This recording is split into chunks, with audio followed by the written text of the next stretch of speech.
mitoy ny fitakin'ny mpiambana teo anivon'ny congrès ny tetezamita ny tombontsoan'izy ireo androany dia nisy ny fionana nataon'ny solotenan'izy ireo tamin'ny filohan'ny antenimera pirenena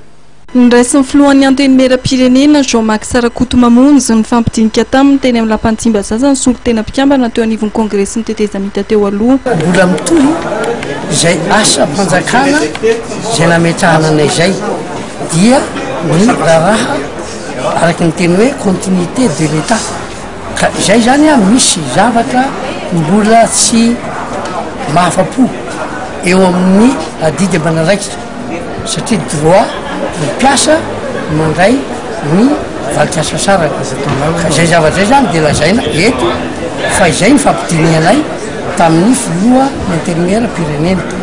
atoko simoa zay fa ny voaka malagasy moa dia mahalala fa izahay amin'ny district rehetra era Madagasikara dia nananay solotena atao hoe MCT izay no mahatonga anay androany ary dia afapo zay satria dinika fanajana natao